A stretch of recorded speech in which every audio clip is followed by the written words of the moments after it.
Hello and welcome to the first Menu Heroes Digest of 2022. I'm your host, Steven. Why, hello. You must be Stephen Allen. Whoa. I'm Jordan. Jordan T.I. Kearns. I bet you're wondering what the T.I. stands for. What does it stand for? Totally insane. Oh my god. Such cringe. Oh yeah, I'm auditioning for the next Resident Evil movie. I think I'm gonna nail it. Oh yeah, I think you nailed it. Alright, so we have a bunch of non-news to talk about today. Because, it's the beginning of the year. We're going easy. We're going to talk about some news from last year. We're going to do a spoiler-free review. And then we're going to do our top 10 best and worst things of 2021.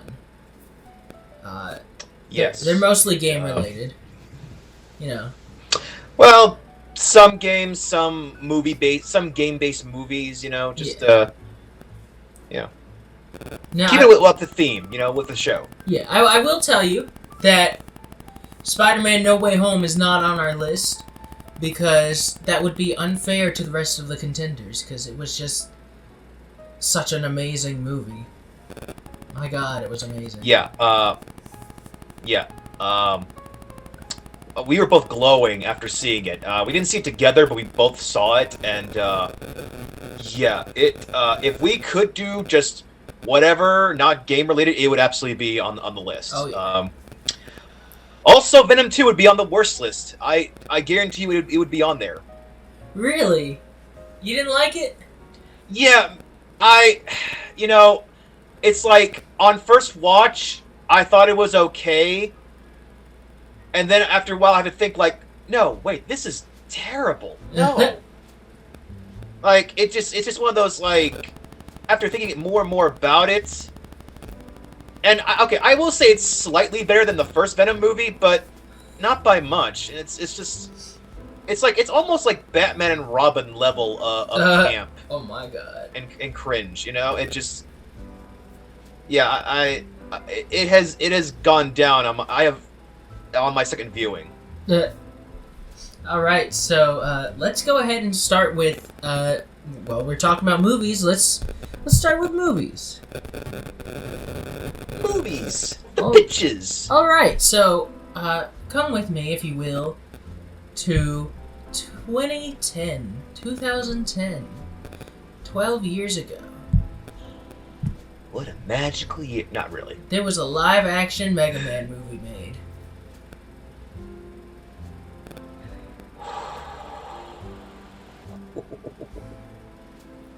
Where are you going with this, Steven? Well, as the viewers can see, I put it on the screen. It's floating above this beautiful, Northern California wine field. And, basically, it's a segue into your first segment about the Mega Man live-action movie. Take it away. Yes. And again, apologies for ruining the bit because, again, I can't see anything that's on the screen right now. I am in my basement recording my thoughts in here. So, whatever visual get is going on, I am completely innocent too. So. Oh, it's okay. But anyway. It's part of the bit. On to more important things like Mega Man. If anyone knows me, there's certain video game characters that are very dear to my childhood and very dear to me. Sonic, the Belmonts, mainly Simon and Trevor, but, I think they're all good. Riker is also good, too. Samus, Spyro, Jill Valentine. There's so many video game icons that are dear to my childhood and have shaped the person I've become. But none have been as effective or as endearing to me as Mega Man. And so, while I was recovering from my foot injury during Christmas vacation, what a way to celebrate Christmas, right? And the New Year's, just dealing with foot injury. He became Tiny Tim for the holidays. Yeah, you know, you laugh, but I was literally just like an old like bowler cap or a bowler hat away and just rubbed some dirt on my face. And I could have been singing "God bless us, everyone" this holiday season, and yeah. Mm. But anyway, to help endure such pain and heartache that I went through, because other terrible things happened around the tail end of the year, I chose to play the Mega Man Legacy Collection, the first one, where it has like all the NES Mega Man games. And as I said, Steve and I are part of like a private group chat thing, and I've been updating things and annoying him with all of my experiences and my trials through. But My God, there was so much spam. yeah. Hey, I have thoughts. I have thoughts on Mega Man. I love it, but also I get very frustrated by it. You need recording, especially equipment. 4. Even as a kid, I thought I don't. What's wrong with the equipment? What's going on? Oh! I said you need recording equipment so that you can record yourself playing Mega Man with all your What thoughts and your cursing. Oh yeah. Doing my own little Let's Play or my own little, like my Just Jordan plays or whatever, or because I know it's hard for us to do anything together. Yeah. So I'd be cool if I could record stuff and play stuff. Yes, one of those games would be. Sorry, if we lived closer, Yeah, one of those. We'd include you more. Yeah, I appreciate that, man. But yeah, as soon as I get a TV, and again, send me a list of some good recording equipment, I could find some when I have money, and I will gladly record myself playing games. And again, it's like Mega Man, Super Metroid, something Castlevania related, and maybe a session of me doing Monster Hunter, because I have been getting more into that. But anyway,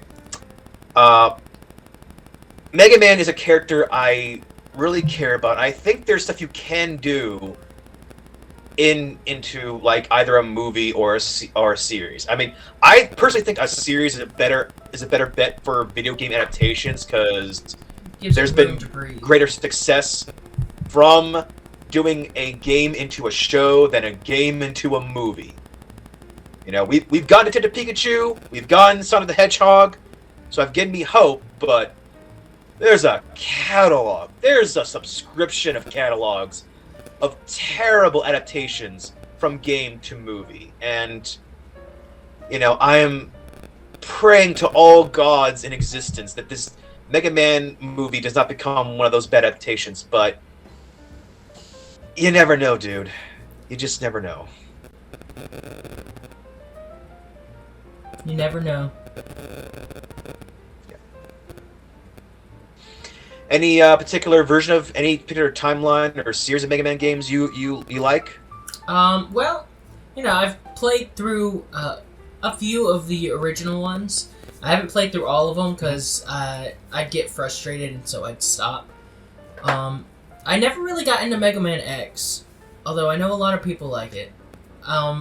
It's gonna sound weird, but I did get into the Mega Man Battle Network games for a little bit because, they're just fun little RPGs. Those are pretty good, I will say. And honestly, like if I were to pick any particular timeline or any particular Mega Man series to do for a live-action movie, I would honestly go for that one. I know some people want to say Mega Man X. That one's the darker, more cooler, post-apocalyptic version. And I wouldn't say no to a movie, or again, I'd say that would be better as I think an a series anime. would work for that best. But I do say that Battle Network, you can play off the idea of the kids being live action, and their programs or their battle buddies being in CGI and in their own little digital world, and I think that worked just fine. That's a good idea, actually. But that's what I kept thinking. How, because I have a soft spot for the original NES games. but also I know they are very stylized and a bit cartoony, so it's gonna be real hard to adapt that into live action. The best move is to honestly do an original story. You know what? I wouldn't say no to that. Again, that's an answer that some people are not gonna like. Some Mega Man fans will say, "No, you gotta adapt this. You gotta do this storyline." And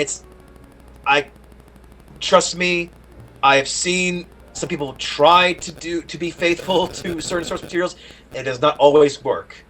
And we will talk about one of those things later on in the episode. But now there is a difference. Yeah, I mean, I think between being faithful and hold on.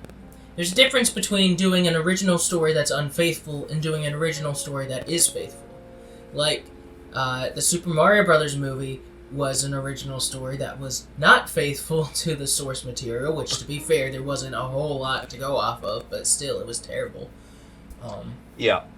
And incredibly painful to watch now. How did I watch it every night as a kid? It helped me go to sleep. I don't know how. I saw it once when I was like 9 or 10, and I said, nope, Again, there was a lot of bad movies I loved watching as a kid. I used to watch Batman Forever and Batman and Robin because I thought, it's Batman. It has to be good. It has Batman in it. It can't be bad. But even a little Jordan, who's used to watching bad movies, even I looked at that Super Mario Brothers movie and said, no, that's just bad. I'm never watching this one again. That's too much. Yeah. A while ago, I was going to do like a Mystery Science Theater type thing with that movie, like a riff track. Oh, I honestly would love that. And we could probably work something out at some point. Oh yeah, and I know you did an episode about covering the Super Mario Brothers cartoon back in the late 80s or early 90s? Yeah. The Super Mario Brothers Super Show. Yeah. I've been thinking a lot about watching the Mega Man cartoon and giving my thoughts on that, recording my thoughts on that, but we'll talk about more of that later. Yeah. It's like, I remember watching the cartoon a lot, and I wouldn't mind looking back on it, seeing what works and what has not aged well, so...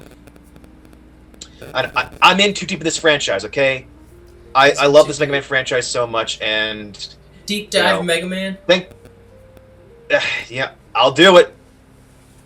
I'll do it if you need me.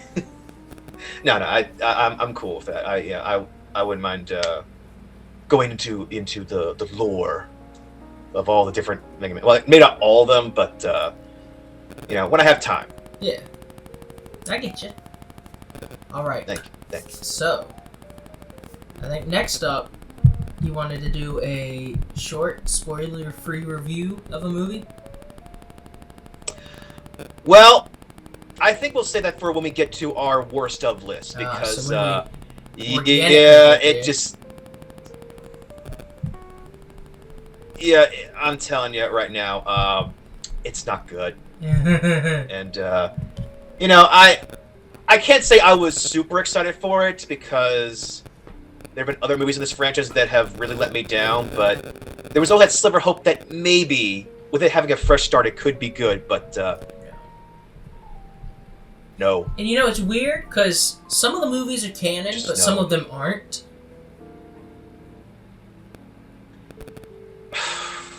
Dude, it's weird because there's prose that's canon, and then there's like a Japanese musical that's canon.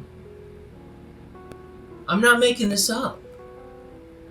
I know you're not, but that's kind of like... It's weird. Why I stepped away from it for a while, because it was getting too convoluted even for me. I mean, something like Doctor Who can't do that because the BBC has certain, licensing rights and stuff to where you can't... Yeah. You can't force audiences to have to buy another piece of media just to understand the story. It's something like that. That's a really, really, really extremely simplified version of it, but yes. Alright, so we will start with our top 10 worst games. how did you want to do this? Did you want to alternate? Like, I'll do my 10th, you do your 10? Like, I say number 10 on my list, and then you say number 10 on my list. Okay, I'm okay with that, but can we also do honorable mentions? Because I did put down... Well, okay, I put down for honorable mentions just 2 companies. The ones we've covered the most on our show. Because they deserve a category all on their own. But yeah, to be fair, I just picked... You can briefly mention them. Okay, yeah, it's Activision and Ubisoft. Who would have guessed? Yeah. As you can tell, I mean, we're obviously such big fans of them, as you can see in all our various episodes in the past year. You know, and it's just so sad because they are companies that have made great games before. I mean, like currently right now, like Spyro and Crash, they are Activision properties. Unfortunately, they belong to Activision now, and it hurts my very soul.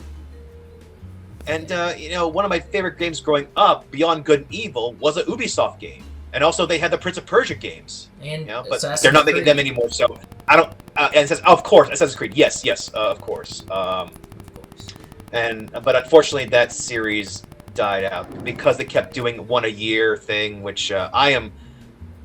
Let's never do that again. Give games enough time to, innovate, to, debug, give them as much time as they need. We can wait more than a year for a game, all right? Please. Just look at us as Zelda fans. Yeah. All right. Number 10 on Steven's list. And this is where Jordan and I are already going to start off with a disagreement. Because I put WarioWare Get It Together on my 10. As my 10. I mean, I disagree with you, but, I can kind of see... Like, I was actually a little shocked by, like, some people putting it on their worst list. Because, I've seen a couple put on their best lists. It's funny how that's become a very divisive game. Yeah. I would never would have picked WarioWare to be a very divisive game, but now here we are.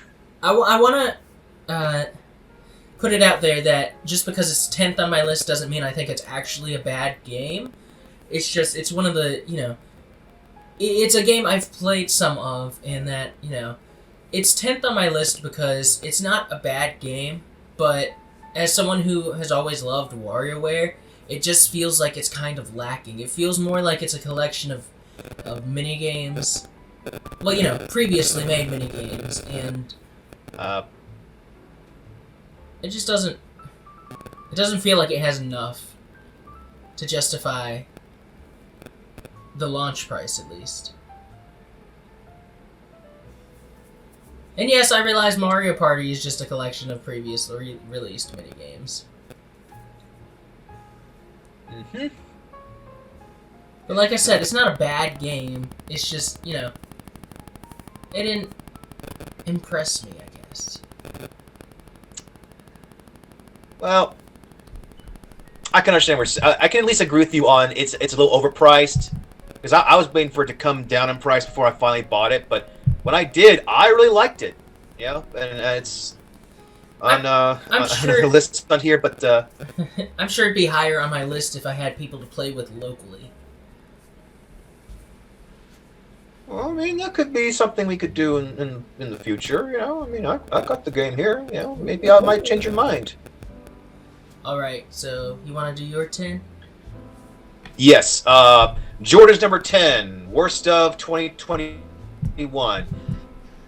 You know what? Honestly, I'll confess, I don't think this is a terrible, awful, no good movie, but it's just one where upon repeat viewing, it becomes super disappointing, and its flaws are more and more noticeable. And that is the Mortal Kombat movie 2021.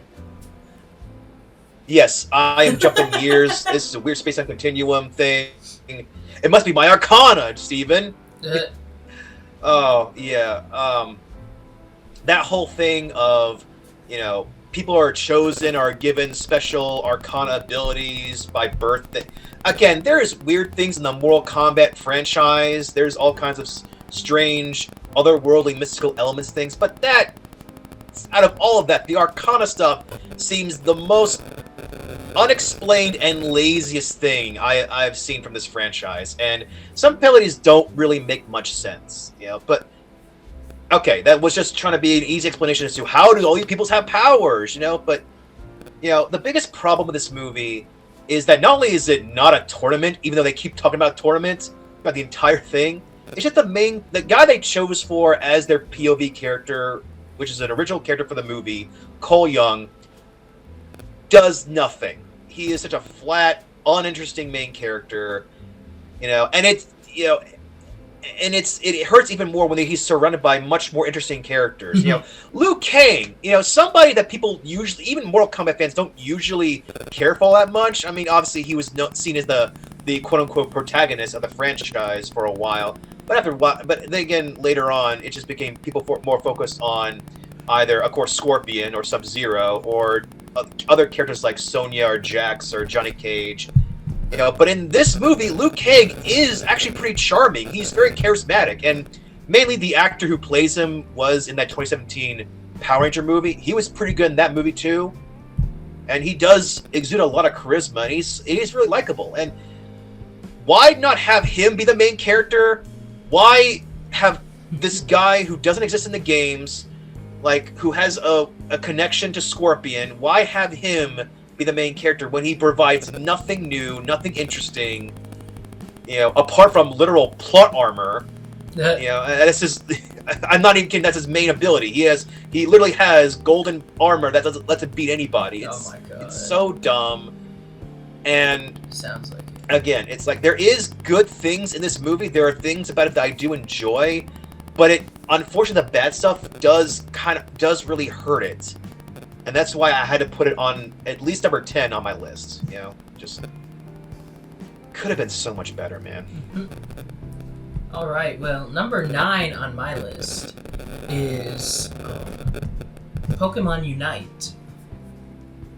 So this is a MOBA, multiplayer online battle arena. And I played it some when it first came out. It's not a bad game. It was all right, but it got kind of stale.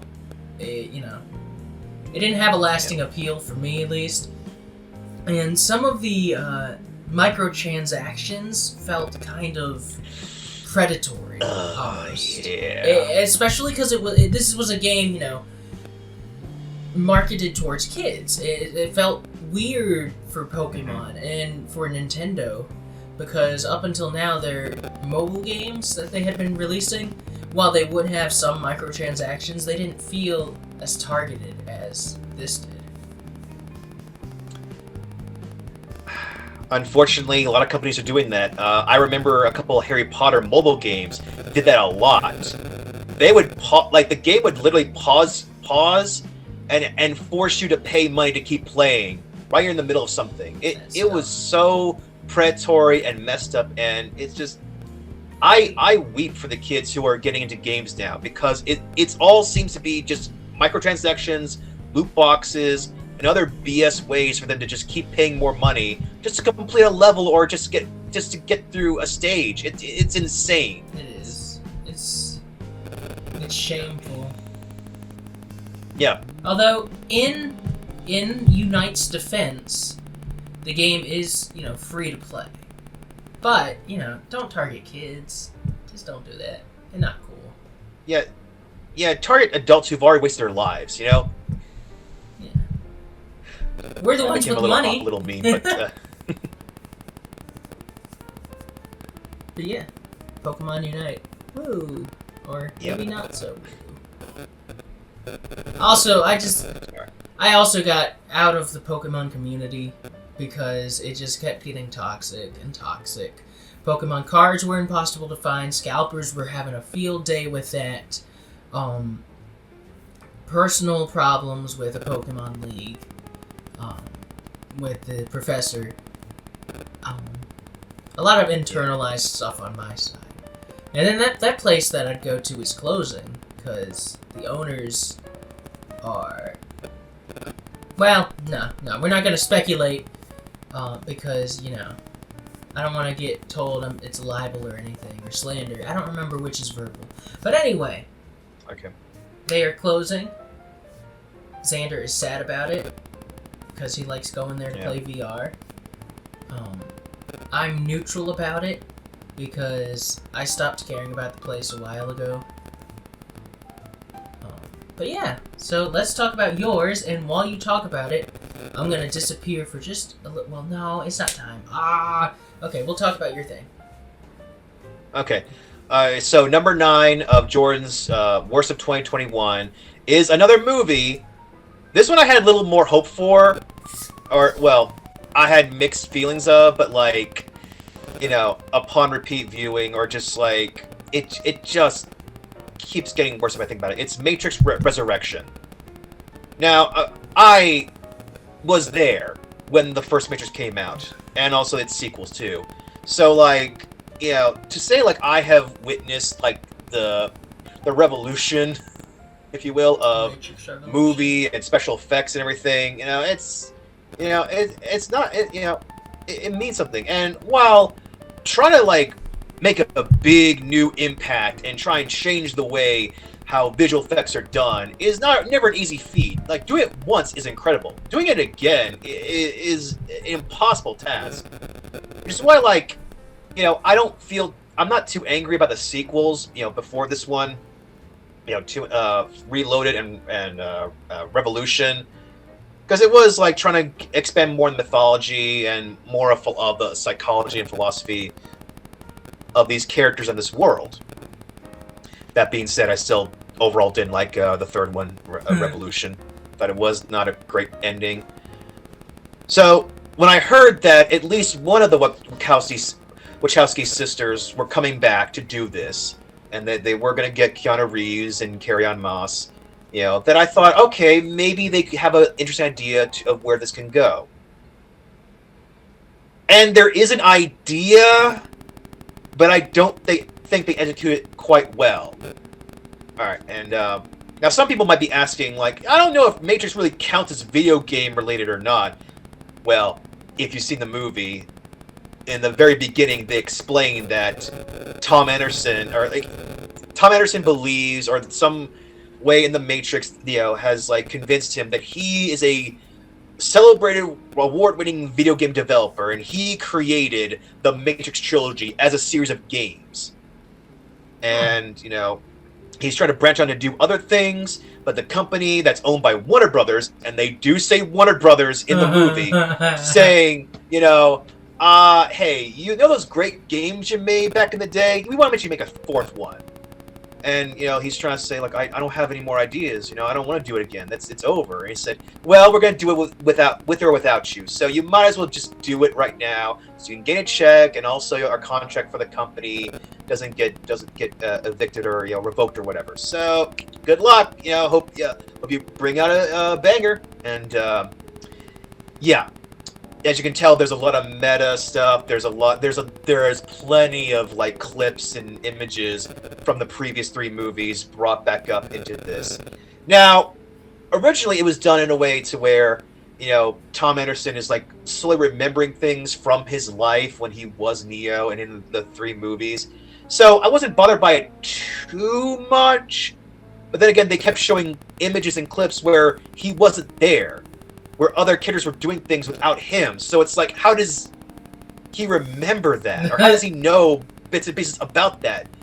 Also, speaking as someone who was a big fan of the Path of Neo game that was released decades ago, It is weird. They keep saying the Matrix was a trilogy of games, but they decided to use clips from the movies and never from Path of Neo, which did recreate moments from those movies into the game. It's like, I don't know if they thought like, okay, we can't use a PS2 graphics or whatever, that looks too dated or something, but I would have liked that. I would like, because the games there's been Matrix games that have tried to recreate moments from the movies and also have done their own thing as well. I would have been like, oh, great, they kind of referenced those games. All right, it would have made me happy, but they didn't, But, I'll be right back. Yeah, it is. Okay, go right ahead. Yeah, it's, as I said, like, there's an interesting idea of, a creator being forced to, continue on of a franchise they decided they had a definitive ending towards, or just, the corporate machinations trying to, like, force, a franchise to keep going when it should have stopped.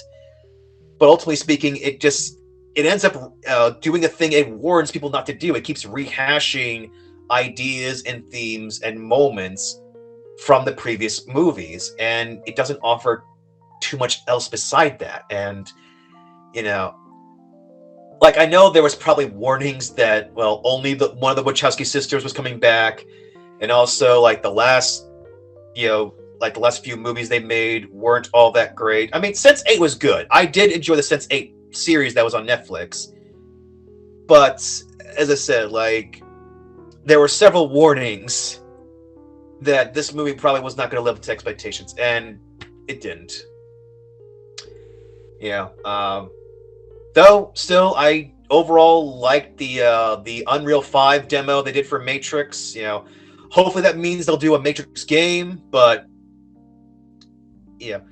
with the Matrix Resurrection bombing hard at the box office, I mean, it is the last Matrix. This new Matrix movie is not doing well, so this may very well mean the end of the franchise. This might be the thing that truly ends the franchise, and I don't know. I don't mean to, like, do, like, fan rewrites, but it's always kind of weird whenever this franchise is referencing red pill and blue pill stuff, and granted, it all came from the original movie and that whole idea, but you would have thought that they would have tackled the idea, how, because, like, certain corners of the internet have taken the idea of the red pill and have gone on to make crazy far right extremist ideologies with that the feminists and the liberals are controlling everything. They're they're the ones taking away your rights or whatever. And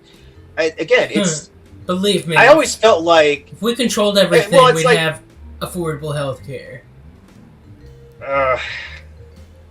Yeah, but I'm saying, like, I think there could have been, like, it's just always weird that that concept of exploring, the idea of, like, how vast the internet has gone and how misinformation has distorted people's realities. Because reality and fiction was always a big theme for the Matrix films. So, with people literally not being sure what's real, what's right in front of them is real or not, I've always felt like that was an element that could have easily been tackled in a Matrix movie or some kind of game or series, but I don't know. Again, you could consider that fan rewrite, but I've always felt like that was untapped potential, in my humble opinion.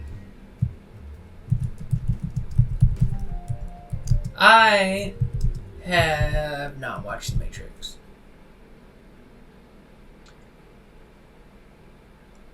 Well, apparently you and a lot of other people didn't either, because it's not doing well at the box office. No. I mean, I've never seen the original. Oh, the original. Okay. It's definitely worth checking out. Like, the first movie is, of course, the best. I personally really like the second one, even though it can get a little up its own, where sun don't shine. It gets very philosophical and very psychological. But hey, I remember really loving that sequel. And unfortunately, the third one was a big letdown.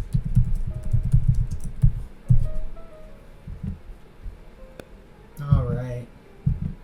So now it is, what number are we on? We're on 8. All right. Number 8. So number 8 on my list is Skyrim. Skyrim Anniversary Edition. Now, I love me some Elder Scrolls, I don't know many people who don't like Elder Scrolls. Even if you don't like Skyrim, you've heard of it. It's extremely popular. I'm personally... I've seen the mods. I am... I've seen the mods, so I get it. I am partial to Oblivion because I think it's great. It feels more like a role-playing game than Skyrim, but that's beside the point. Skyrim is still pretty great, and the Anniversary Edition is not so great. It added fishing, which, yeah, that's very cool. Yeah, good job, Bethesda. And it added a handful of quests to go hand in hand with the fishing, but it packaged Creation Club content with the game, which isn't necessarily bad, except it kind of spits in the face of everyone who already bought Creation Club content. It kind of spits in the face of people who made the Creation Club content, and it's just not worth $60, especially if you've already bought the game. Now, I don't remember, you might be able to get the fishing for free. I could be wrong. In which case, you know, maybe this shouldn't be on the worst things of 2021, but when I heard it, I rolled my eyes. It left a bad taste in my mouth. I can't exactly explain why. It's just... I don't know. I guess because they've released it so much, like an Anniversary Edition doesn't feel special. It's like, oh hey look! Another Skyrim release! Yeah, man, you would think with a 10-year anniversary thing that they would put a little more effort into this, or, I don't know, maybe add like a golden dragon or two, just to be like, oh look, here's some new things you can do, but if all it's gotten is fishing, which like 1,000 other like RPGs have already done, have been doing for decades now, they're just now adding it, like, what? No, man, that ain't worth $60. Well, they also added some, survival elements, but I'm pretty sure those came from the Creation Club. Let's see. Let me pull up the Anniversary Edition FAQ.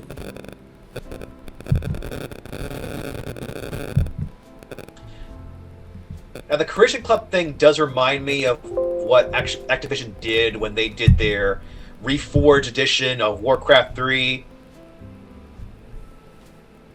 Change your own thing with Warcraft 3. We legally own it, so keep that in mind. And it's like it's not shocking, but it still always comes off as scummy. Okay, you know okay. What I mean? Because like let me apologize on Bethesda's behalf. I was wrong. The Anniversary Edition was $50 on release. Let's see. So you can upgrade it to the Anniversary Edition, but that's $20.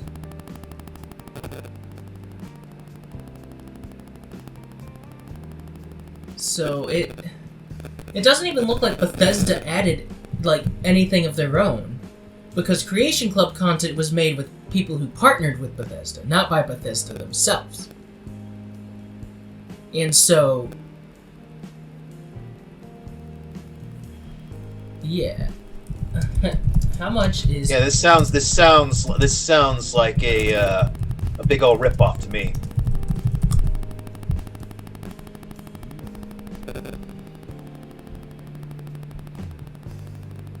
I mean, to be fair, if you were to buy every single one, then it'd be $120, like 3 years ago. But, But again, we were saying, is Anniversary Edition truly worth all the hype and No, definitely and not. blah? Okay, so there you go. Anyway, let's go to your 8th. All right, so Oh, okay. Oh, what? So we're actually gonna skip Jordan's 8th and go to my 7th. Okay. And okay. There's a reason. There's a reason. I'm not just being a jerk. Okay. Because my 7th is your 8th. Grand Theft Auto. Okay, that makes sense. The Trilogy, Definitive Edition, definitively bad. That's like the second time I've made that joke. Oh man. What do we need to say? We've already talked about why this is bad. Honestly, we could just you could put up clips of all the different bugs that you could find anywhere on the internet, and that describes itself alone. Oh my god. Like, this is, it's so funny how in 2021, people's opinions of Sega and Rockstar have completely flip-flopped. Because 10 years ago, it would have been, oh, Sega, man, they've fallen from grace, man. They're washed up. They ain't making anything new or good. And Rockstar, now that's the golden company. That's the company you aim for. They're always bringing in AAA blockbuster games, and looks like they're not anymore. Seeing how the tables have turned, how the turn of tables. It's a weird time we're living in, man. I'd hate to be the people in charge of PR for Rockstar when this game came out. The poor people who had to respond to all the different refund claims. So, while the whole website was down and being like, well, we'll respond to you very soon. We'll let you know as soon as the website's back up. Until then, keep giving your us eyes open money and everything. They just had to keep sending the same kind of emails over and over until their poor eyes bled. It became one nightmare after another. And the thing is, I've done more research on this whole thing. Like, the people who did this definitive edition, Grove Street, they were once called Warsoft or Warframe Studios, something like that, but basically they did mobile ports for the trilogy 10, 12 years ago, and those are terrible. Those are bad ports. So why Rockstars thought they would be the best guys to do the definitive remastered versions for modern consoles, I have no idea.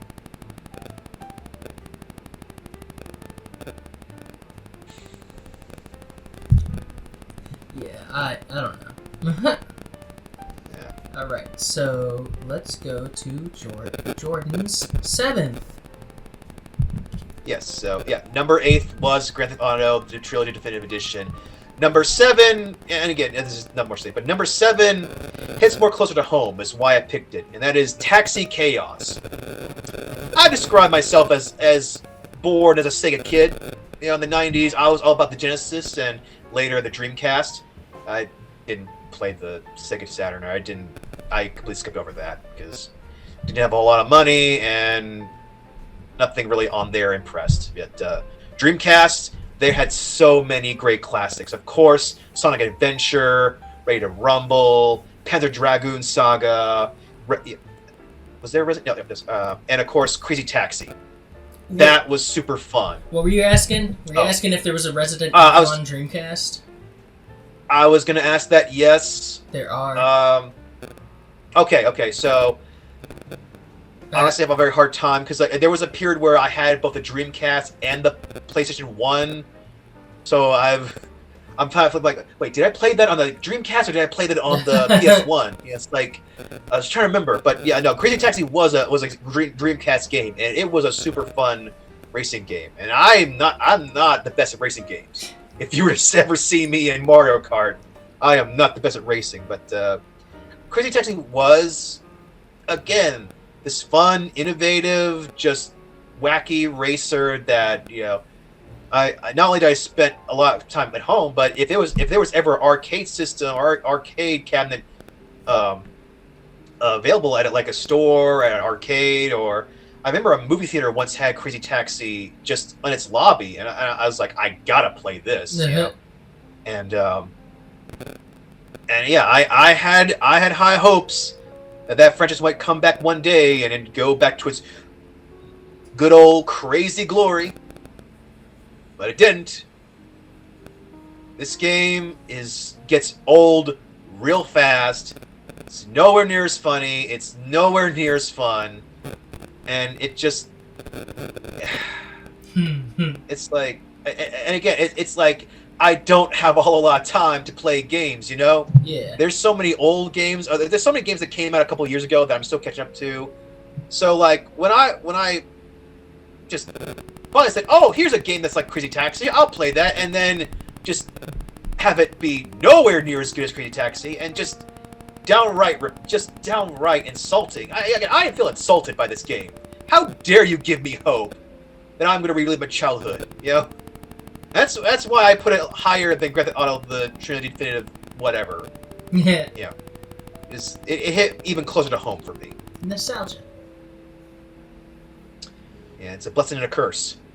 Alright, so my number 6 is different from yours, but my number 4 is the same as your number 6. So I'm gonna shift my list a little bit, and we're gonna talk about your number 6. And that is, of course, Balan Wonderworld. Yes. Might very well be the last game Yuji Naka makes, because nothing else he has made recently has been anywhere close to the level of Sonic the Hedgehog. Not even remotely. And speaking of somebody who did like Ivy the Kiwi when it came out on the Wii, yeah, I was at least hopeful that he could bounce back and try something new or find some new thing to latch onto. But no, this certainly wasn't it. Balan Wonderworld, which, by the way, wasn't it originally called Balan Wonderland? I could have sworn it was originally called Balan Wonderland. I have no idea, to be honest. Or maybe it was like, it sounds better. It's Wonderland sounds better than Wonderworld. It does. It That's rolls why off the I think tongue. we all thought it. Oh yeah. That's what I'm saying. I think that's why many of us, including me, thought, oh, this was called Balan Wonderland, right? Did they change it to Wonder World? Why did they do that? I don't know. So basically, I think the basic idea of it, where you get different costumes and have different abilities, I think it's an interesting idea. Unfortunately, the thing that really hurts this game is how overly simplistic it is. Every button does the exact same thing. You know, there is no, here's a button for jump and here's a button for action. No. Either all the buttons do jump or all the buttons do action, depending on the costume you have. There is no middle ground. There is no... it's just like the most basic of gameplay, of game design, is thrown out the window just for the sake of simplicity, just because of this idea. You gotta make this for that anybody can play, any little kid can play, but I can't imagine a kid finding this very entertaining. I can't imagine, some kid who just can just randomly just press any button of the thing, getting much enjoyment from this, and it's so. You'd be surprised for what kids like. Xander likes Paper Mario Sticker Star, so. Yeah, but would he really enjoy a game where all the buttons do the same thing? Probably not. He'd probably play it for a couple minutes and then go back to Minecraft. Yeah, exactly. So this is just it just bad. fails on even the most basic of gameplay mechanics, and just not a great way, not the best way for a guy who helped change the landscape of gaming decades ago, for him to go out like this, because already Square Enix has already cut their contract with him, and he's again he's probably never gonna make I don't imagine him bouncing back from this. So you said he made Sonic, right? Yeah, Yuji Naka was in charge of creating Sonic. He helped form the Sega of Japan Sonic team. Perfect. And there's a lot of behind the scenes drama between him and other groups at Sega, especially towards the Sega of America groups. Well, that is a fantastic we don't really have the time to go. Way to segue. That is number 5 on my list. Is Sonic Colors Ultimate. I was looking forward to this. I really was, because I had just gotten into Sonic. I had played the original games. You know, Xander finally convinced me. You know, he showed me how to enjoy Sonic, basically. And, What? This game is just... Okay, you know... I mean, good for Xander, but, like... Really? There wasn't a Sonic game you liked before this? No, not really. I just couldn't get into it. Okay. Then we played Sonic Mania for the channel, and, well, I had fun with it. This! Oh, yeah. This is a glitchy disaster. Holy crap. There's colors everywhere, Yeah, for sure. But they're not the right colors. I mean, it has the name, you know, it lives up to its title. There's colors. Yeah. Yeah, and I think for a while, like, I truly think if Grand Theft Auto, the Trilogy Definitive Edition, had not come out, this game would have been as, like, more people's, like, absolute worst of lists. Because I think overall people have kind of forgotten about this game. I kind of forgot about, like, oh yeah, there was a bad attempt at remastering Sonic Colors. Oh, wow, that tells you what kind of crazy year we've been through. Yeah. I don't have much to say about it. It was glitchy. It was worse than Sonic Boom in terms of glitches. And that's not good. Man, no, and I had flashbacks. I had Vietnam flashbacks of Sonic Boom Rise of Lyric, and just, oh no. And all the behind-the-scenes stuff behind that game is also very depressing, too. But, again, we don't have time to go over all of that, so... Yeah, we still have to finish our worst of list and then get to our best of list. Man. We're already at 51 minutes. Oh, we got a long night ahead of us. And I still have to edit the video for tomorrow. Oh, sorry. Well, I mean, don't we usually post these on Friday? Actually, we post these on Saturday. This one's not being released on Saturday. I have another Menu Hero video to post tomorrow. It's, actually... Okay. You know, the audience knows what it is if they've watched. It's, Legend of Zelda Minish Cap. Okay, yeah, okay, fine. So, we'll go ahead and jump to your 5th. Yeah, so number 5.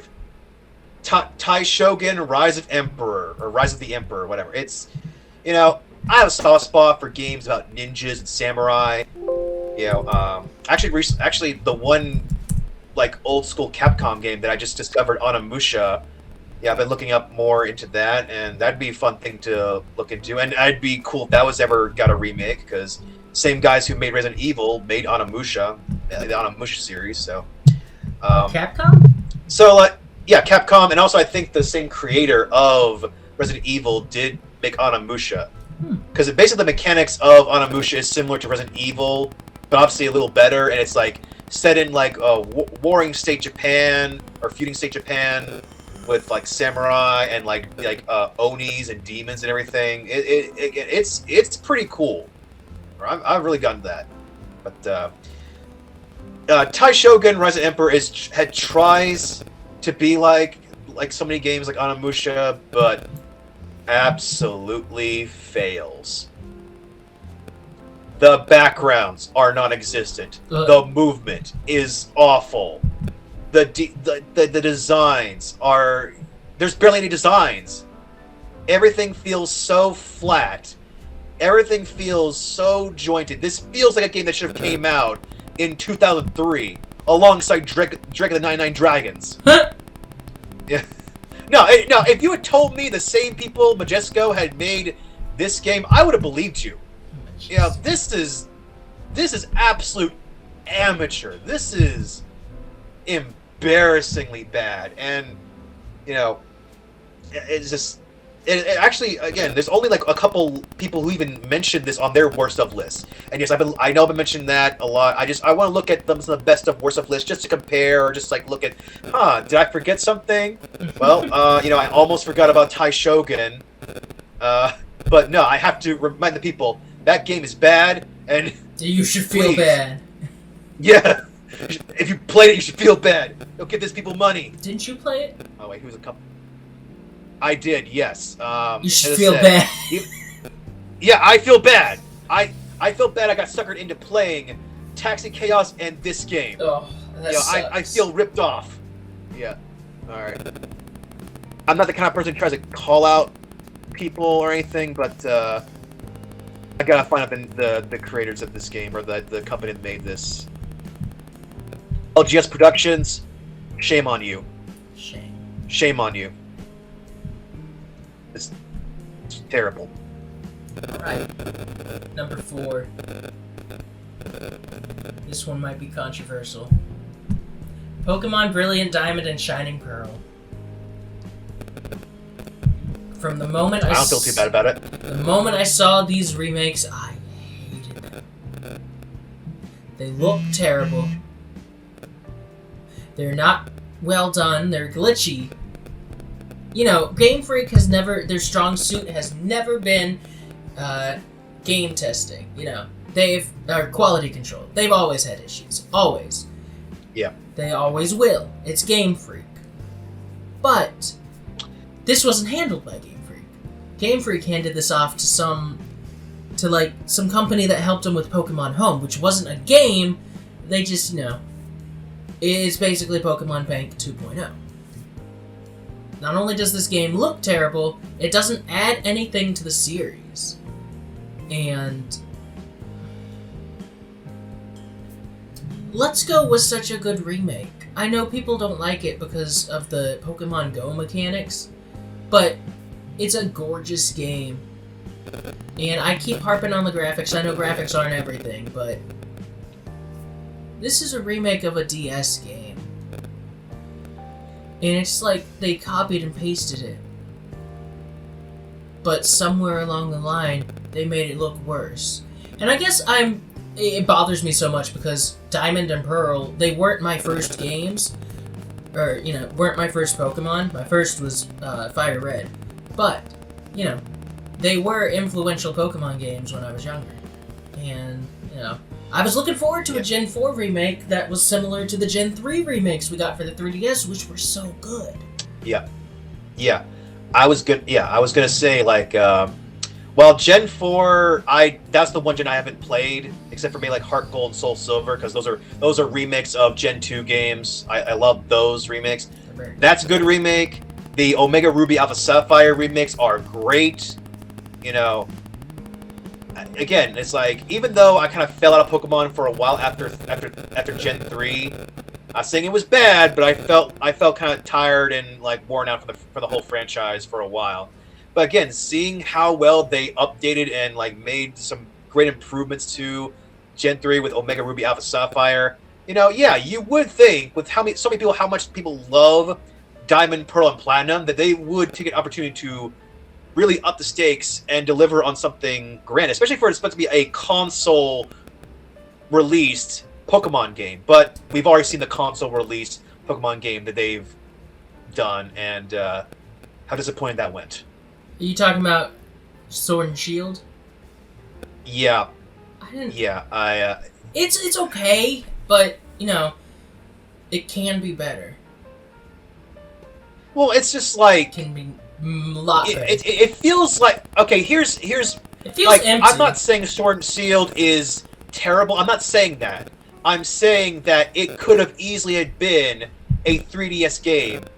It feels like it was meant to be a 3DS game, but just somehow just put onto Nintendo Switch. Yeah, honestly. Because there are games that have much better, not just graphics, but just like more stuff to do and much more customizations in other games than Sword and Shield.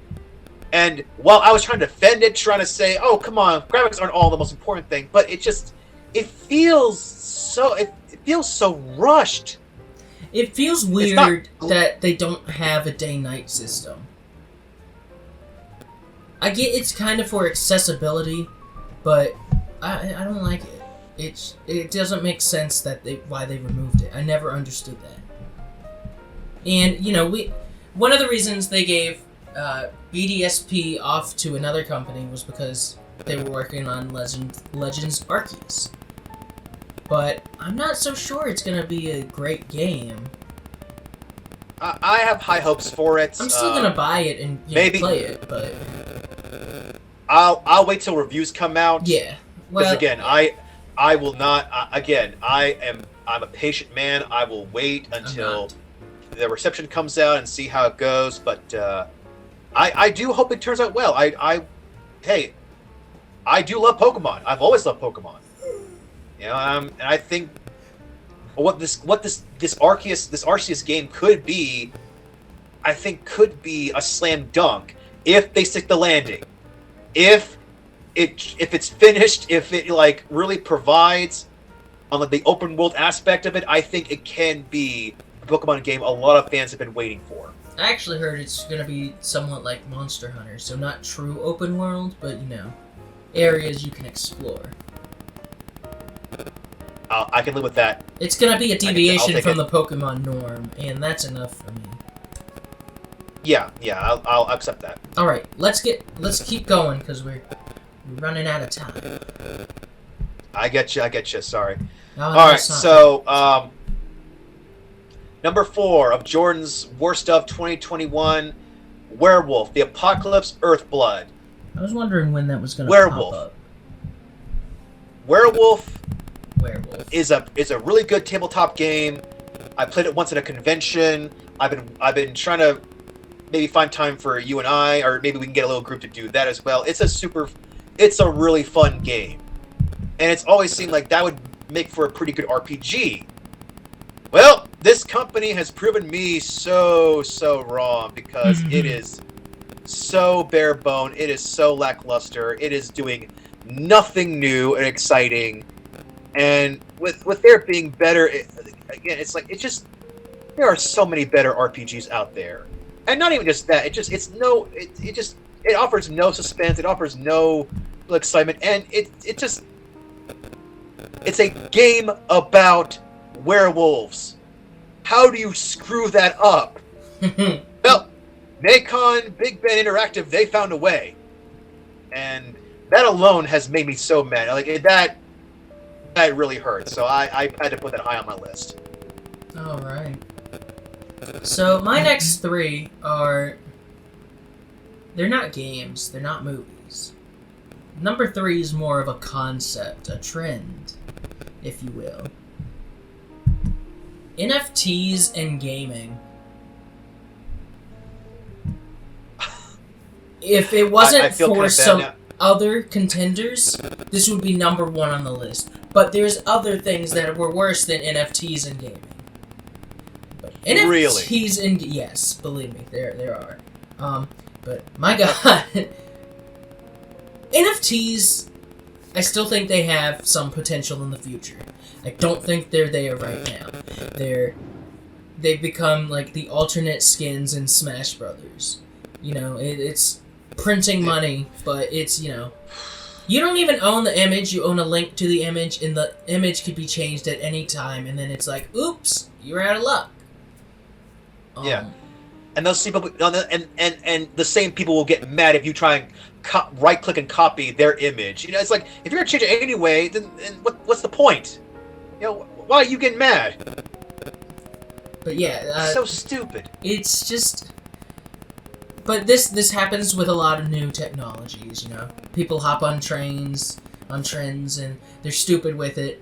So we'll see if it's, you know, if it amounts to anything. But, you know, all the game companies hopping on the NFT train, they don't know what they're doing. NFTs don't belong in gaming. It doesn't make sense from a gameplay standpoint. It doesn't advance the field of video games at all. It's just a way for them to try and make money. It just doesn't make sense. It's a fancy word for microtransaction. That's what they're trying to do. People hate microtransactions and loot boxes. They constantly complain about them. So basically, they came up with they looked at the NFT thing and said, we'll call it that from now on. It's like gullible, just rich jerks will jump onto that, buy our things, and we'll convince other not as rich people to buy that, because you gotta get these. This is the future. You have to get these if you want to make big bank on the metaverse. You know, I was just about to say it's like pyramid schemes. How they went from being called, you know, pyramid schemes to being called multi-level marketing. Oh, MLMs, yeah. And Millennials. did I send a video about that, or I sent a John Oliver skit about that? Because that's right there with one of my favorite skits he's ever done. I don't remember if you have or not. I may have forgotten to share the link on that, but yeah, he's already done. John Oliver did a video years ago about like breaking down like why there's no real difference between MLMs and pyramid schemes. There really isn't. All right, so I think I see how your list went up. Is the Yeah, okay. I know what's next on yours. Okay, so now we'll go to Jordan's. Yeah. So number 3 and number 2 are going to be movies, but they are heavily game. Well, one is based on a video game, another is like heavily game related. So I do consider that count into the worst, game and game-based movie lists here. So number 3 for worst of 2021 is Space Jam: A New Legacy. Now, if you see my first reactions, well, you couldn't have because I did it in a private group chat. When I first walked out of theaters and seeing Space Jam: New Legacy, I said, that wasn't too bad. I mean, it's not good, but there were some decent moments. There's a Joker here or two I liked. And to be fair, I'm a big Daffy Duck stan, or Daffy Duck main. Like, I thought he was the funniest parts of the movie, so I was trying to focus in on that. So I didn't feel like I wasted my time going to theaters. But rewatching this movie, it is horrendous. So many bad meta jokes, so many forced dated references, many of them Matrix related, because they were really trying to get people reminding them of the Matrix again, and just and while LeBron James is not a bad actor, I think actually he was able to convey a bit better emotions than Michael Jordan did back in the original one.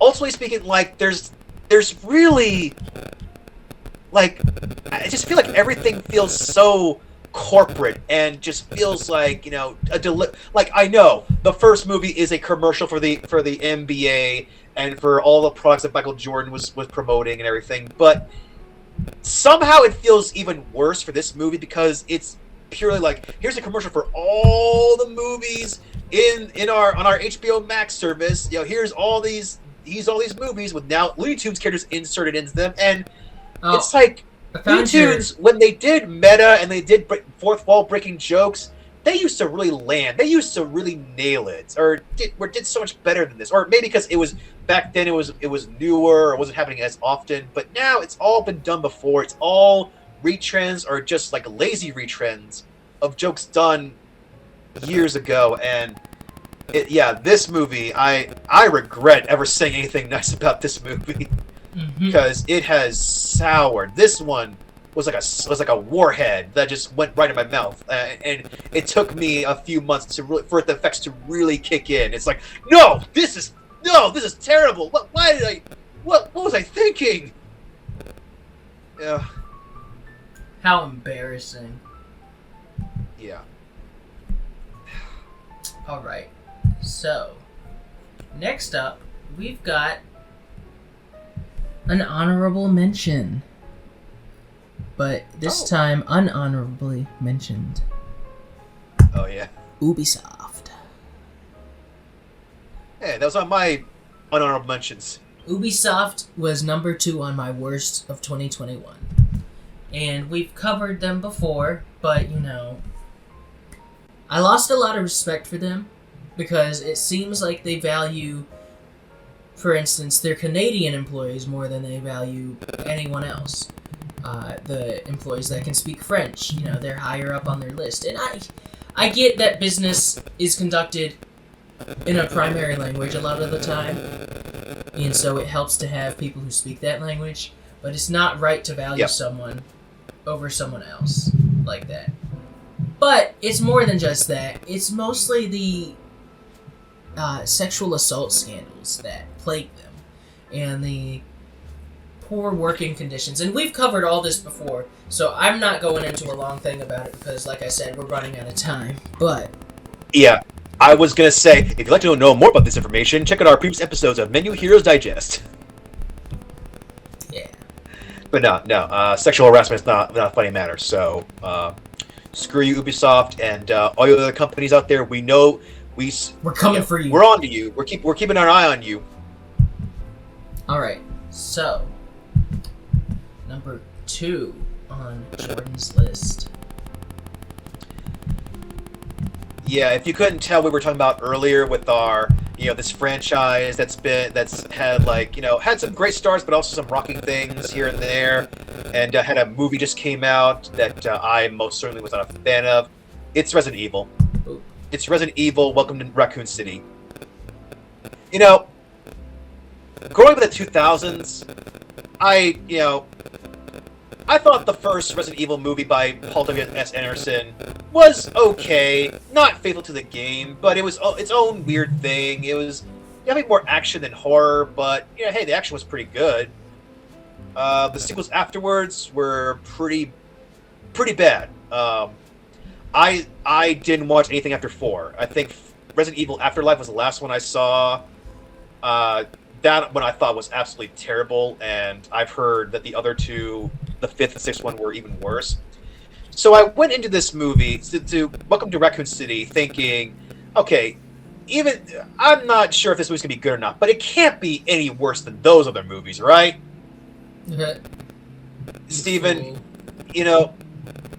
it's like what I said earlier about Mortal Kombat and Matrix Resurrection is that there were small bits of decent ideas or interesting stuff, scenes that I thought, okay, were pretty good, but they were overwhelmed by a lot of crap, a lot of things that got on my nerves, and this to me is the worst example of that.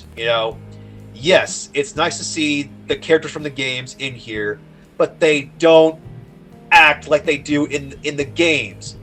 Leon especially. They treat Leon like absolute crap in this movie. And, I think it's because they focus so much on, how he begins in Resident Evil 2, where he is, a rookie cop that, is out of his league. But at least in that game, he's at least trying to be competent. He's at least trying to save people. He is so inept, and a zombie... Okay. Spoiler. I'm trying to spoil anything. I am trying not to spoil anything, but there are so many times where Leon makes dumb mistakes. Makes choices that you see in a lot of other zombie horror movies and games, and that person would have died, and it's just miraculous how he doesn't die. Yeah. Again, sorry for spoilers, but and it's just it really is the dialogue and the writing is the worst part. The very beginning, you have Claire Redfield being with had to hitchhike with a trucker, and this trucker is the most obnoxious, most annoying character I've seen in movies in a long time. And he is given some of the worst exposition dialogue. Oh, you're moving back to Raccoon City, huh? And then my raccoons that city, and just munching down on a burger the whole time and trying to feel her legs and everything. The whole thing was so uncomfortable and just so cringy and getting on my dang nerves. This sounds like it's supposed to be the trucker who was driving at the beginning of Resident Evil 2 and crashes his car and causes the city to catch on fire. Yeah, and you know what? In that game, he ate a burger, drove a truck, drove off the road, and all that stuff. This one, they give him way too many dialogue. He has way too much speaking lines. To be fair, and they're all terrible. To be all fair, the lines are terrible. Resident Evil has never been top tier dialogue ever. And that's the thing. It's may I remind you about Jill Sandwich? Steven, you have no idea that this movie makes some references to Jill Sandwich. Again, I'm trying not to spoil anything, but it's does it really? I can feel like the people that made this movie were trying too hard to reference and make callbacks to the 3 games so much that they must have looked at the dialogue from those games and we'll do that. The fans will love that. No, we will not. Oh my god. That is the one thing in Resident Evil we are okay with changing. Change the dialogue, change the writing so it feels much more natural. Please. Please do not bring that back. And then, unfortunately, they brought it back in this movie. And, how we started this movie, that's how we started off this podcast with, oh, you must be Stephen Allen. I'm Jordan T.I. Kearns. There's so many lines that are like that, where characters are just speaking out their full names. Just cuz. Just in case you didn't know, hey, this character, and like, there's a whole scene in a diner. This is at the very beginning. I promise you, this is the very beginning of the movie. Leon S. Kennedy is just sitting in a diner, and a bunch of other cops are there mocking him. It's like, oh, you're the rookie, huh? I heard you're Leon S. Kennedy. What's the S stand for? Stupid. Oh my god. I heard your dad was high. But like, there's like so many booktubers and writing YouTubers that explain to you, do not over-explain things. When you're writing characters and writing stories, do not, less is more. Don't this tell. Movie, nobody learned that lesson in this movie. Nobody took a crash course on that lesson when making this movie. It is some of the most wooden, the most forced dialogue I have seen in a long time. And again, it pains me to say this, but this is right up there with like Resident Evil Apocalypse, the second one, I think. And because in that one they try mixing Resident Evil 2 and 3 into one movie. This one does mix Resident Evil 1 and 2 into one movie, and it's again I'm debating like how 1 and 2 don't take place at the same time.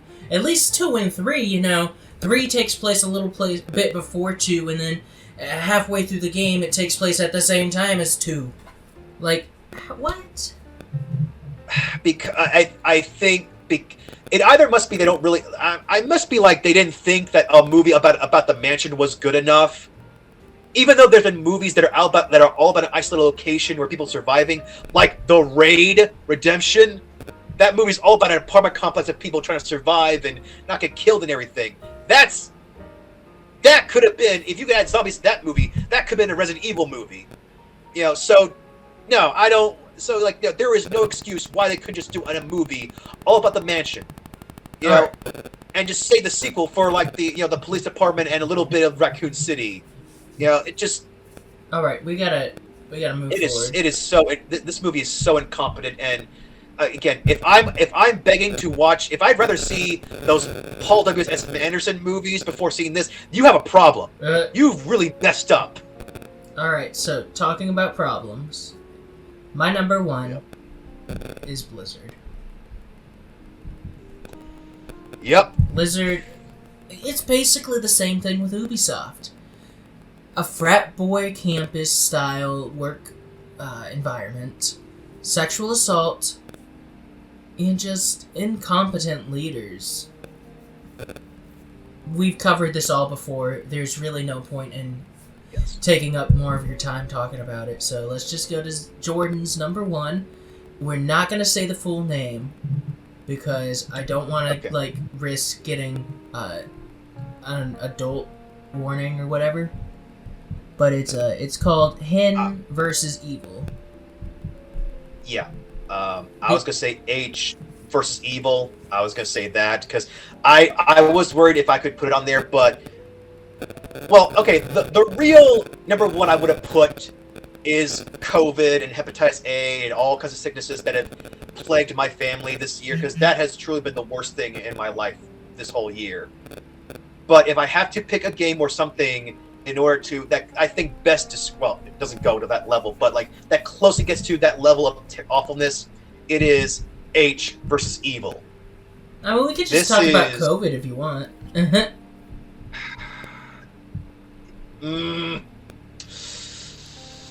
I'm conflicted. Which one would be easier to go over? COVID or other sicknesses or this game? Because somehow, like, it's like this game, dude. Like, the name itself is terrible, and I should have known better, but like it was pretty cheap. Oh my god, you bought it? No. You fool! Yeah. My God. I just, you know what? I did it because if it was somewhat decent, then I could Jordan. do that. But if it was bad, I would have had a story, and I have a story to You need to tell drink you. more water. This is one of the most laziest. Oh, I do. I have a bottle of water right here. Because you're thirsty. I need a cold shower after this. Okay. I know R18 plus games are not high quality. I know they're not winning any awards. But at the very least, you gotta at least try. You gotta at least put some kind of effort. This is the R18 plus game that does nothing right. Not even the fan service stuff right. Everything feels this is the most unattractive, unappealing game meant for adults I have ever seen. And not only is the game obviously the gameplay is terrible. And to be fair, there's a lot of R18 plus games that aren't that great, but this is up there with one of the worst. And it's like you all yeah, you feel extra dirty because you're not really getting anything satisfying, anything worth your time. I'm truly convinced all they had was naked girls and just different skins to add on to, and that's it. And even then, there's not really that appealing. It is. I'm here to warn you, people. No matter how hot you get, do not waste your time with this game. No matter how thirsty you get, don't drink the Kool-Aid. Yes. Yeah. I only paid $1.25 for this game, and I feel cheated. Ow! I feel absolutely ripped off. I could have bought a soda with the amount of money I bought this game, and I should have. I should not have wasted my time on this. You should have bought a soda. I should have, yes. Because you were clearly thirsty. I deserve it. I deserve that. Alright, so that's the worst of 2021. So, what's the best? Well, we'll start with my number 10, which was actually a remake, or I don't know if it would count as a remake, but it was a re-release of a game for the 3DS. Miitopia. It's this wacky little RPG where you basically you insert Mii characters as the cast, and it's a little expensive, but it's so goofy, and it's not like it's an innovative game, but the RPG elements are pretty solid for, being what it is. It's kind of like Taiku no Tatsuin, Rhythmic Adventure. It's just a simple RPG with a quirky cast of characters. Also, the customization in the Switch version is way more than the 3DS. You can make like a $17 Fortnite gift card character, for instance. Huh, funny. I remember something like that a while back. I did do that. Yeah. Alright, on to Jordan's 10.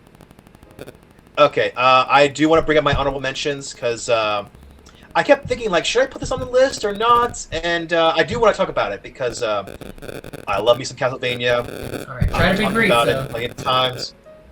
Yeah. But, as I said, I do think Castlevania, the animated series on Netflix, is a great adaptation of video games. And it's further proof that maybe you should do series, not movies. Because I think this show had worked because it had enough time to get used to the characters. Now, some people might say Season 3 it went a little slow, things kind of dragged on, but I love the small character moments. And I think overall Season 4 is really good. But I think it has the opposite problem of season 3, where it moves things too fast. There's a lot of plot. There's a lot of side characters, plot lines wrapped up and ended. That again, I wish they had another season. But I don't know. I've looked up news for Castlevania and its production company that it's seeming like there's not going to be another season of Castlevania, and that really breaks my heart because I was looking forward to them doing something. Like, again, this they did wrap up the Trevor Belmont storyline, and it's like, okay, here's a way we can launch into the Simon Belmont arc or Simon Belmont storyline because hey, he is most people think about in terms of Belmonts in Castlevania. It is the big hulking blonde Simon Belmont you see in Smash Brothers. So I think that at the very least give that guy an animated movie or at least something. It's Simon Belmont, okay? You just want more Castlevania. Anyway, I do. I really do. And again, Konami ain't doing nothing with any of the games, or just other than doing legacy collections. Which, I am at least glad they are re-releasing the games. But I mean, it's been a long time since there's been anything new for Castlevania, and it's like this series has kept the torch burning. And I just all right. Please, Powerhouse Animation, please don't end it for real. So number 10. Please.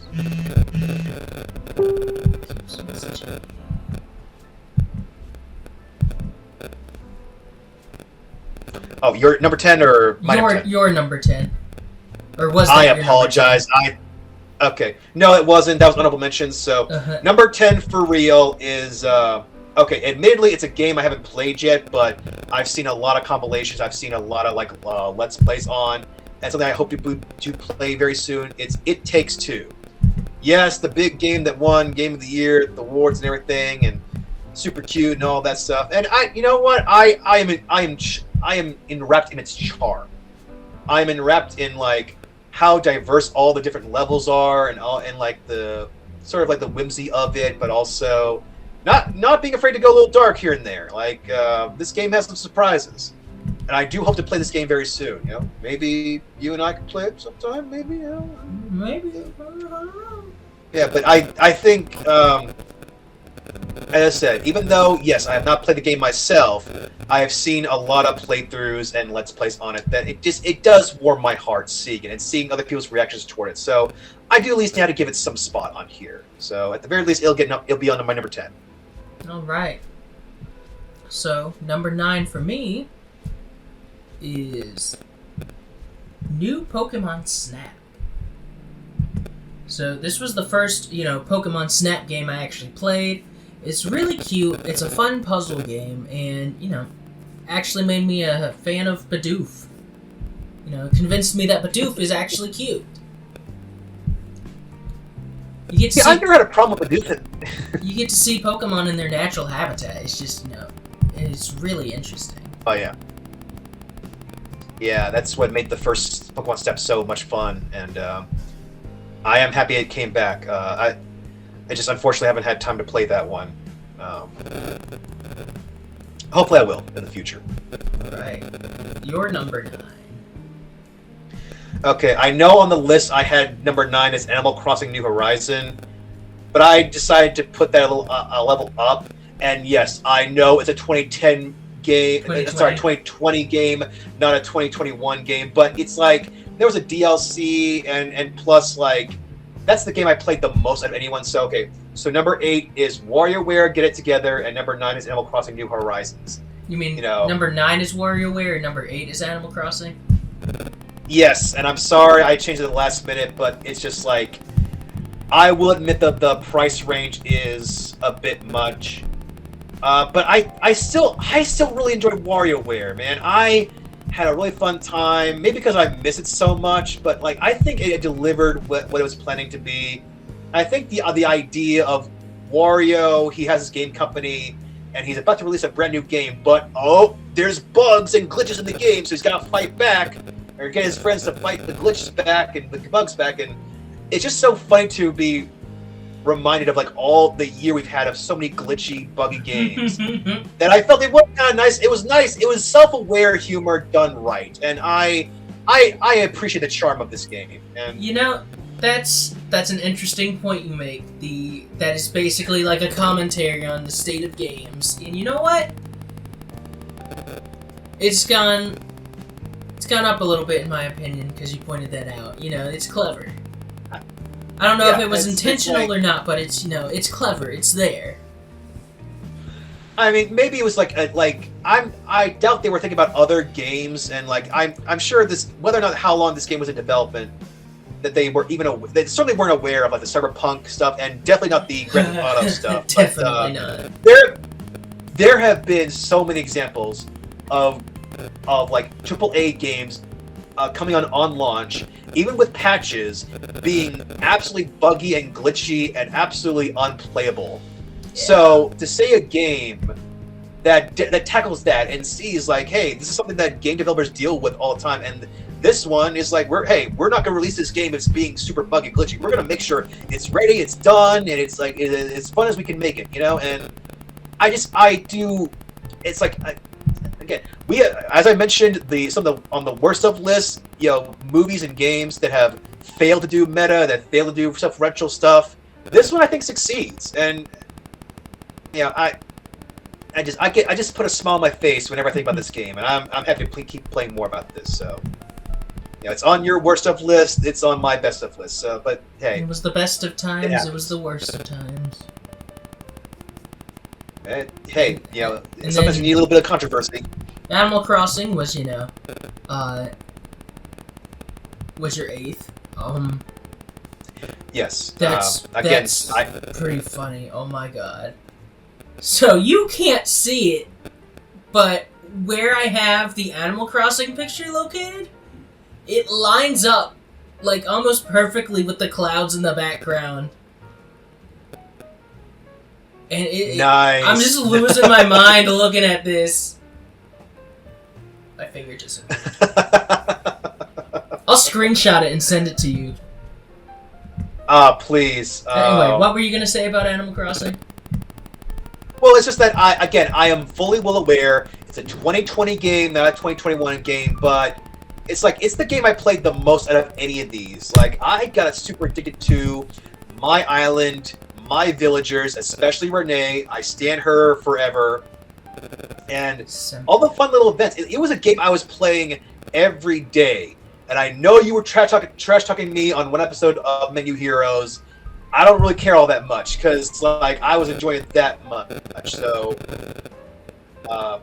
by all means, I am ready for all new. And I think Happy Home Paradise. I thought that was a great little addition. And also, again, thank you so much for helping get our group into the expansion pass.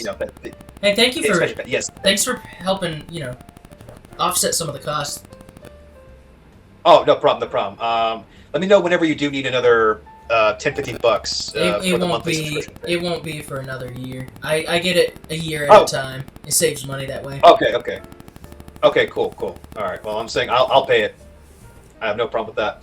All right. So let's go to my 8th, which is a Zelda game. So I wonder what it could be.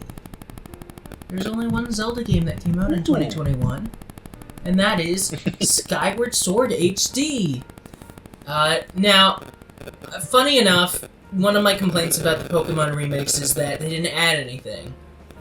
Skyward Sword HD didn't add anything either. But I've always had a soft spot for Skyward Sword because it's a cinematic game, it's a beautiful game, the music's pretty good. Some Zelda titles have better music. But, it was nice being able to play through the game again. Wherever I wanted to, on the TV, in bed, on the go. And, as you know, we just started playing it on Menu Heroes. Xander didn't realize it had quite so much exposition. Yeah. So I'm not sure. Did you see my comment? Oh, I did see your comment. Okay, yeah, it's because I'm trying to make sure I get caught up with Breath of the Wild before the sequel comes out. Maybe this year, maybe next year, who knows? But Who knows? again, that was a game that's another game I'm falling in love with. But that one definitely came out many years ago, so there's no way I could put that on this list, unfortunately. But, hey, it's a good time to be a Zelda fan. Yeah. It truly is. In fact, for Christmas, I got the Zelda Game & Watch and the Hyrule Historia. All right. I also got Animal Crossing Monopoly. And Ooh. for my birthday, my dad got me an eShop card. And I wasn't sure what to spend it on. So I finally got the Taiko no Tatsuen Rhythmic Adventure games, 1 and 2. Okay. They're actually pretty fun. They're cute. The mascots are adorable. All right. Right on. Yeah. On to your 7th. Okay, so now this might be a little shocking because I wasn't too enthusiastic when I first got it. But number 7 on my best of 2021 list is Monster Hunter Rise. Now I think the main reason why I wasn't loving this game when it first came out, or when I was first playing this, is because I am terrible at doing RPGs with big sword, like real time RPG, Fighting. basically like MMORPG, basically RPGs where you're carrying around big swords and you're moving around. I guess they basically are open world RPGs. Yes, so whatever. So I switch around with doing the sword and shield combo for Monster Hunter Rise, and I am doing so much better. Oh man, I am finally dodging right. I am moving faster. I am able to get into more accurate attacks, and I am able to do more effective damage and more stuff. It feels more natural. It feels more smoother. So it was more like I wasn't playing it right, or I wasn't playing at the speed I'm used to. Yes, so it certainly does help, and it is great that it has plenty of options. Because I also tried the bow gun. No, I am not good. I am not patient for that because, I tried the bow gun for smaller enemies, and I did overall okay, all right. But I tried facing a boss or facing a big monster during a mission with a bow gun. It took, I kid you not, an hour and a half to finally take the thing down. It was like a spread shooter. I tried different ammos, and they all were not doing enough damage, and it had to keep firing and firing. And of course, these monsters all keep running around right when I'm trying to do some serious damage, and I can't get them to go in certain types of plants because they'll heal from that. So, oh man, that was the most grueling part. So, when I play Monster Hunter Rise, I will not use big sword, and I will not use bow gun. I will stick with sword and shield. I can do much more. I can move much faster, dodge more, and things flow more naturally in gameplay. So, because of that, it has gone high on my list, and I do get it now. I understand why there's so many fans of this. Sorry, it took me a while to get it. That's okay. It happens. So my 7th is Mario Party Superstars. Now, right on. I enjoyed Super Mario Party. I didn't think it was that bad a game. But this one, is a return to form. Everyone's like, it's the greatest Mario Party game of all time! And I'm like, that's because it's just a compilation of Mario Party. It's got mini games. They have Horrorland that's from Mario Party 2. They straight up have that. That's from the second Mario Party game. All of the boards are from the N64 games. And the mini games are all taken from all of the ones. Yeah. But, it's fun. We played it some. I don't remember if you were there. Oh, yeah. I was there, yes. You were? Okay. It may not have been Horrorland, but it was one of the... I think it was Horrorland. Yeah. Oh, maybe it was. Because Kyle wanted to do it. We'll do Mario Party sometime for, Mini Heroes. Yeah. Yeah, and I definitely say, I do defend Super Mario Party. I do really enjoy that. We played that a few times at your house. I had a fun time. But I would say, it was fun to get a return to form. And, again, nostalgia, it can be a curse. but it can be a blessing sometimes. So, yeah, it felt good to see good HD remakes of classic Mario Party boards and games. So, yeah, hey, I really had a fun time with it. All right, so, real quick, Jordan, do you have Pokemon Sword?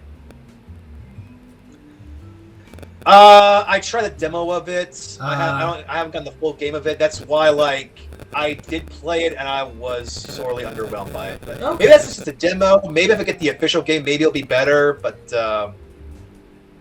I was not too impressed by the demo. Okay, that's fair. All right, so let's move on to your. I think it's your 7th now. No, number 6. Number 6. Okay. Okay, so this one is not a game, but it's based on a game at least. It's another animated show on Netflix called Dota: Dragon's Blood.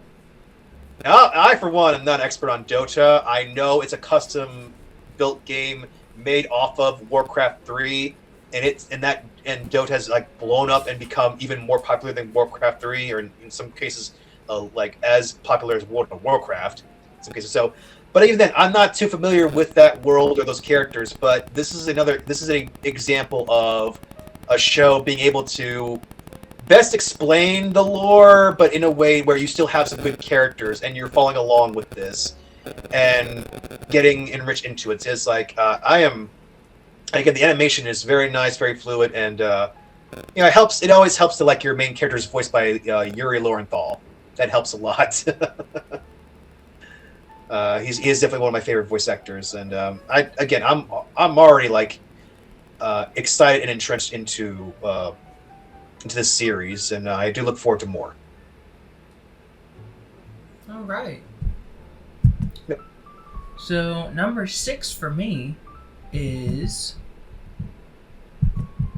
it's technically a game that came out forever ago on the 3DS, but it finally made its way to the English-speaking people, officially.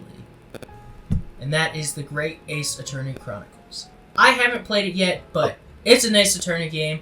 I love Ace Attorney, and... Oh, yeah. Yeah, so, best of. I don't have much to say on it, I've been waiting for an English release. It hadn't been coming, but now it is. Now it has. It has arrived. Yeah. Yes, and by all means, there are so many games that came out this year that I wanted to play. A new Ratchet & Clank game that is getting a lot of awards. Deathloop that I was looking forward to a lot. Psychonauts 2. People have been saying Returnal's great. There's a lot of games I've been wanting to play. I just haven't found the time. Again, Guardians of the Galaxy. Everyone's telling me how great that one is. I haven't got a chance to play that.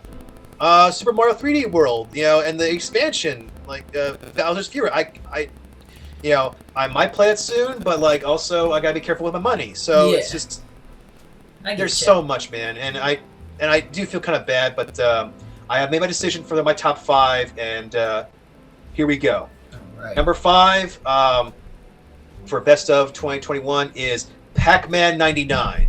Now, granted, you get this game, I think, only on like the Nintendo expansion thing. No, that's how I get.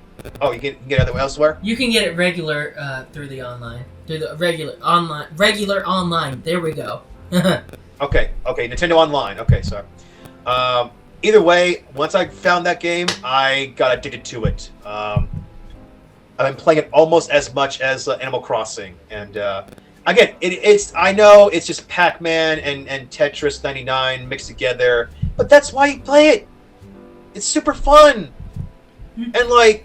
There's actually like skins and like various maps you can do that are based on other like old Namco games. Like there's a level based around like frickin' Splatterhouse. What? That's granted it's based on like the chibi version of Splatterhouse, so it's not as bloody or gory, but like that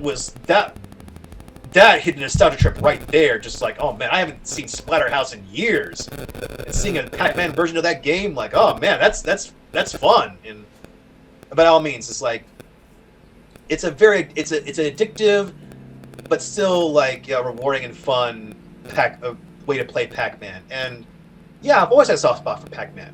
You know, like there's been like 2 Pizza Huts that were near my house that had Pac-Man, arcades in their restaurants and everything. And I was playing that a lot when I was a kid, and so putting so many quarters in that. So yeah, Pac-Man.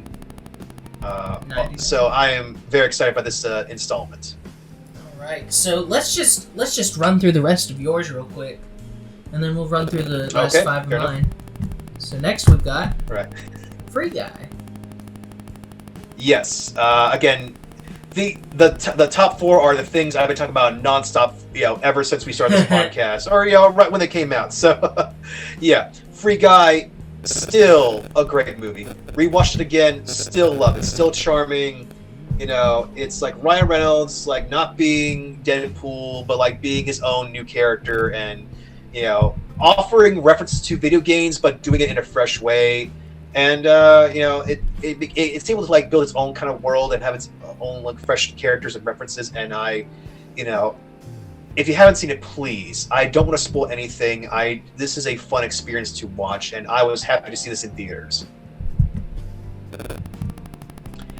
And so we'll moving on to number 3. Yes. Number 3, right? Number 3. Okay.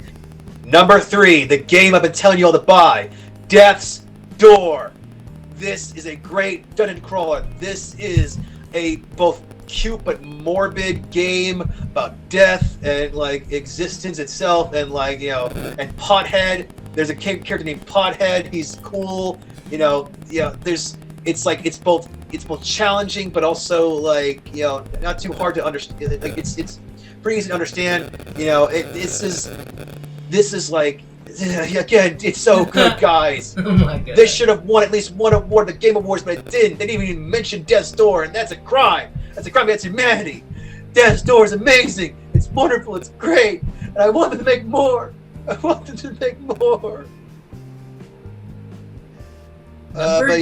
again, another game that I would love to see more of is, of course, Metroid Dread.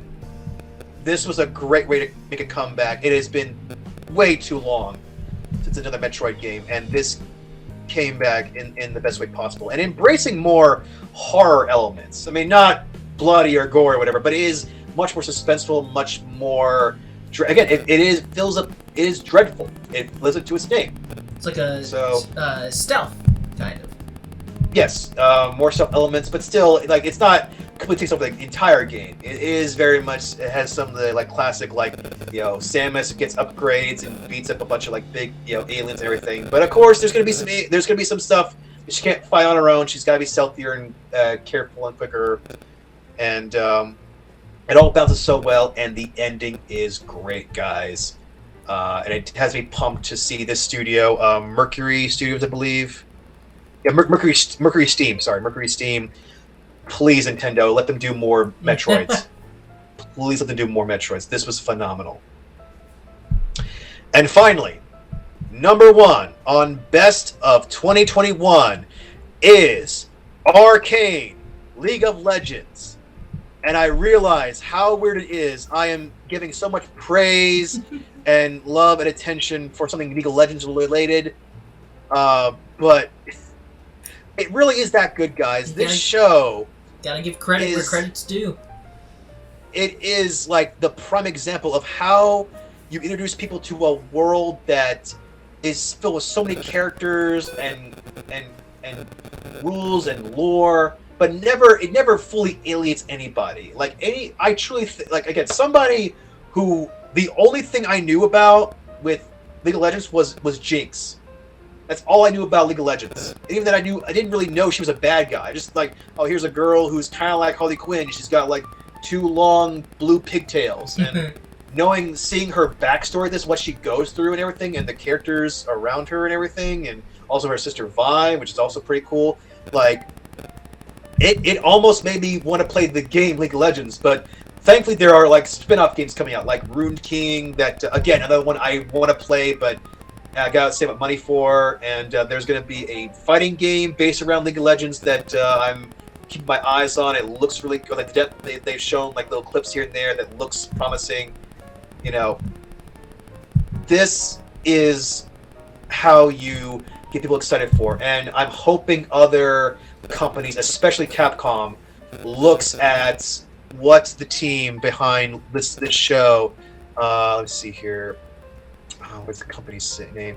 Anyway, like Riot Games and whatever animation studio they team up with, they end up looking at this and say, this is how you properly adapt games into either shows or what have you. Yeah. Enough said. All right. So it's my turn now. Yay! So number 5 on my list of the best things of 2021 is the OLED Switch. I initially dismissed this. It doesn't have any, meaning. It doesn't have any really meaningful upgrades. But the screen is gorgeous. And the screen is bigger than the regular Switch one, but it doesn't sacrifice the size. The dock is it's sleek. It looks nice. It does lose a USB port to make space for an Ethernet port, which is useless to me right now because I don't have that kind of internet, but it's very cool. Very neat. And because I bought it, Xander was able to get his full-size Switch, which is a hand-me-down, and, on one level that feels kind of, ew, you're giving people your old stuff for Christmas, but on the other hand, he loves it. And I already spoiled him so much. Yeah. Okay, so Steven, my older brothers used to give me their old He-Man figures, and none of them were like He-Man or Skeletor. They were like the B-list characters, like Buzz Off and frickin' okay. So I did like Too Bad, which was like a two-headed monster kind of guy. So I liked that toy. But there's a bunch of others that most people don't really care about. What was it Hose Nose, like the elephant-looking one. That.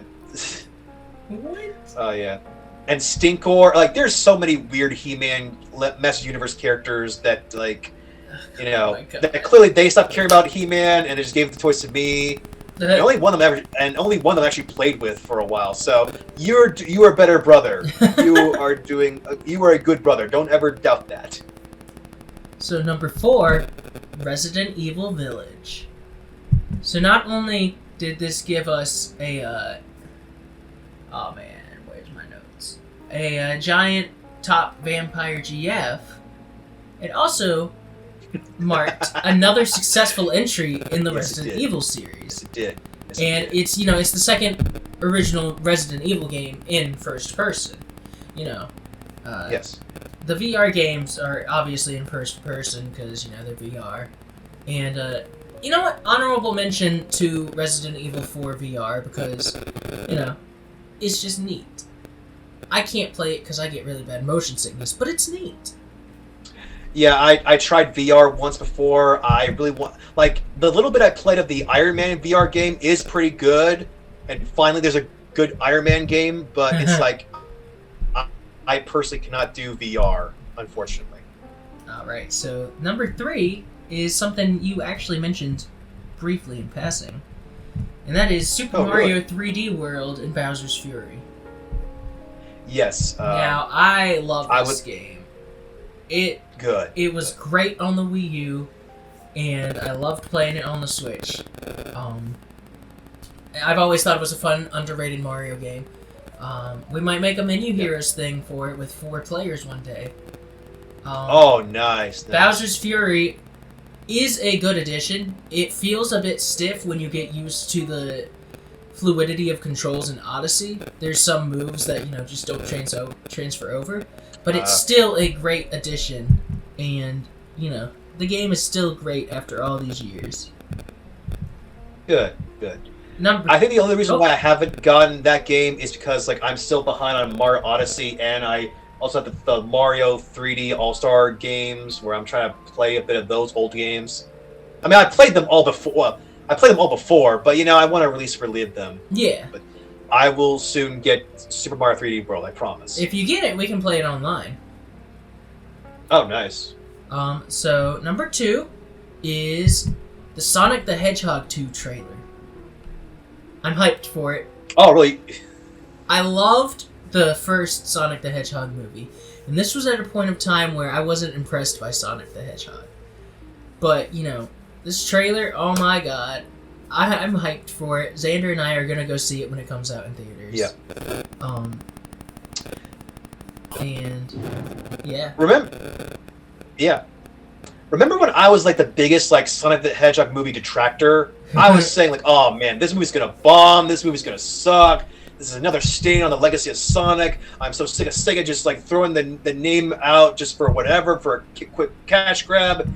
And then the movie came out and I was like, wow, this was real good. I can't believe how good this movie is. This is not just one of the best video game movies. It's a legitimately good movie, and I was happy. And this trailer made me happy. And by all means, please. I think it's also important for me to note something. I have an intense hatred for talking animal movies that are live action talking animal movies, and animal buddy movies with talking animals.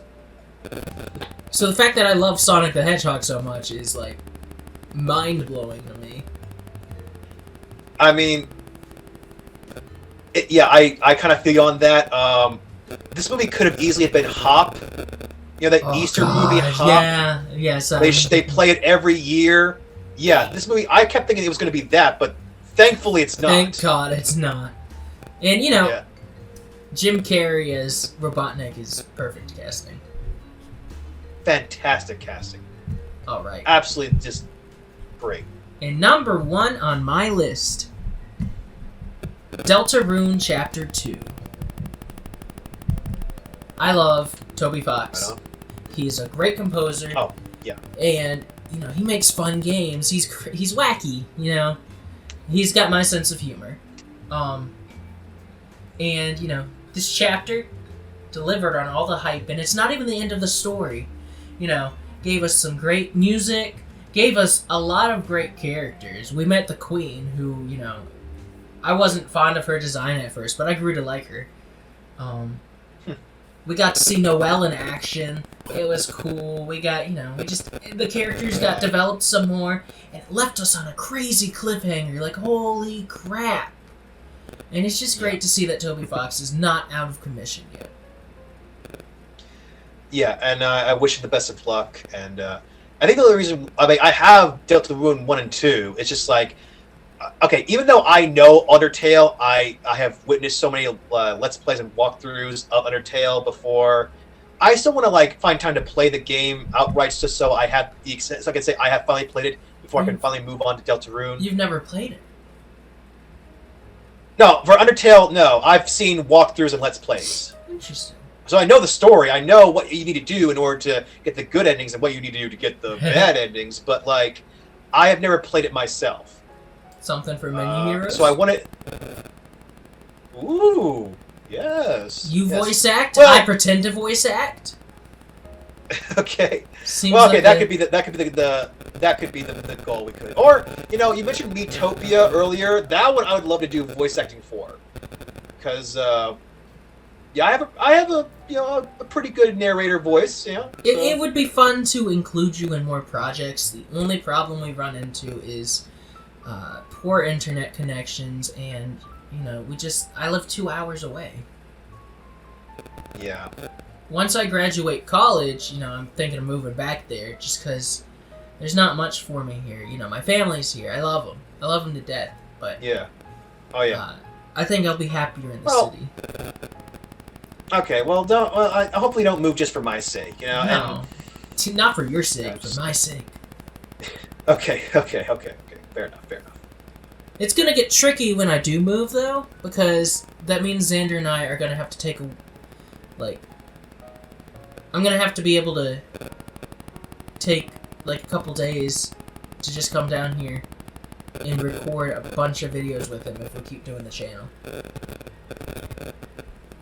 Right. And I think the appeal of Menu Heroes is because it's a brother kind of thing, with you and Xander.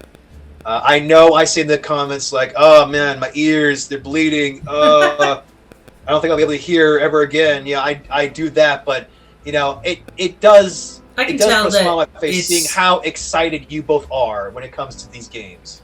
I've tried to, when I edit the audio, I'm trying to, because you can see where audio spikes when we scream.